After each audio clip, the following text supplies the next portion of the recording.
When Adidas dropped the Copa, I thought all my dreams and wishes had finally been answered. The elastic banded wrist strap, a chunky backhand with big fat fingers, and again, the wrist strap was back.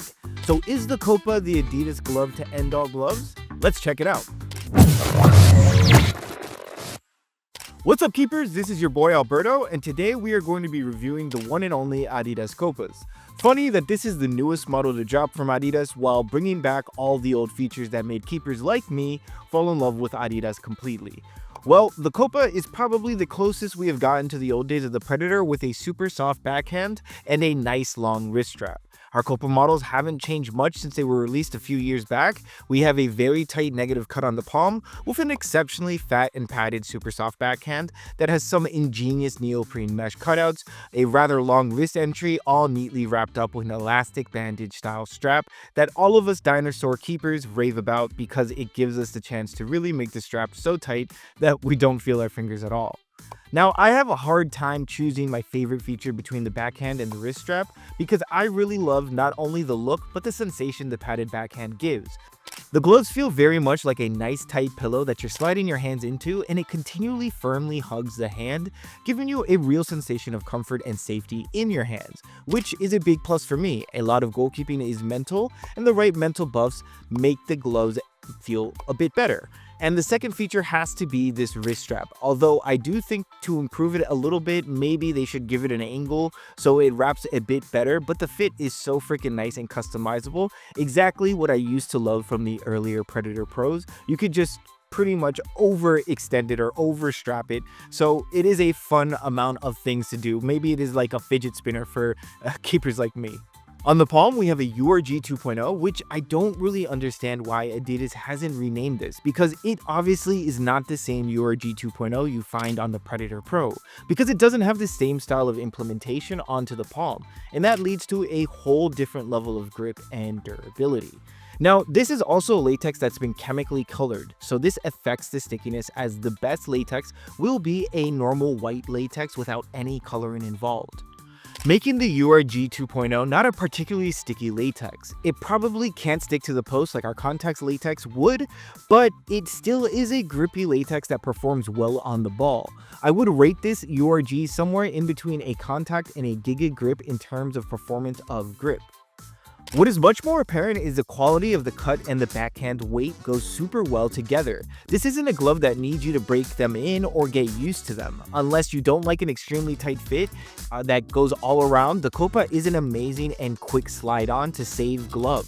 And something that always interested me is how well the backhand material withstands all types of abuse, as typical super soft backhands tear up just like their palms, maybe a little bit slower, but turf will murder them.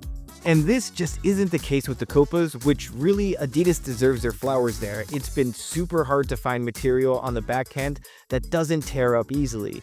Especially, they also improved it by adding a little neoprene insert at the pointer finger that gives the gloves just a little bit more of mobility when you're trying to finger roll the save out, as well as making sure the wrist entry went down deep on the wrist for an improved anchor feeling.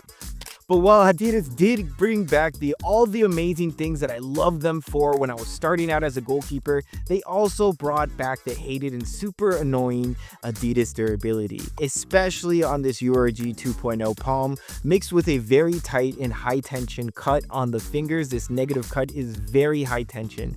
The Copa is insanely quick to tear in the finger area. Now, I can't tell which is the bigger culprit here. Is it the higher tension from the cut across the fingers on the negative cut that pulls on the latex much more, making them easier to tear, or is it that the URG 2.0 on the Copa latex is just very soft and susceptible to tears? I think it's a bit of both and almost a perfect storm of both. But what does it lead up to? Almost tissue paper levels of durability at times. 1 second you can be having a great drill, a great session with no tears, and then a minor high stress movement where you move the glove weird or you put your hand on the ground and you will be getting big old tears across the fingers and possibly more. Performance-wise, these Copas were a knock out of the park. Our keepers loved to use them in the demo sessions, and they felt like $1,000,000, especially with how well they looked. But they quickly came to remark on the weakness of the latex in terms of stickiness and durability. So let's take a look at our gloves after just a few months of use on primarily turf fields with our demo keepers in the Netherlands. They were enjoying the gloves, but the Copas did end up being one of our quickest returned pairs with massive cuts across the fingers, even showing up the material under the latex over just a few months. This is not normal for our normal kind of durability tests. So what we have here is a glove that, while amazing and bringing back everything I wanted from the old days, it brought back also a very bad thing from the old days, a low durability score. While the backhand surprised me with how durable it was, the front palm, where it mattered, tore all the way to the fingers in record time. This was normal for top-of-the-line gloves from back in the day, but nowadays there are enough amazing glove brands out there making gloves that can last a lot longer for a fraction of the price. This makes the Adidas Copa an elite level game or tournament glove only in my eyes. And for who I would recommend these gloves for, it's for keepers looking for an extremely tight fit, a very nice padded fit, and for damn good looking gloves. But they would only be game gloves or for a big tournament, because at its price of about $120 US, it has paper thin durability on the palm. And this Copa would just really be good as match gloves and find a different pair for training. If you can do that, you could probably make them last a half a season or maybe even a little bit more.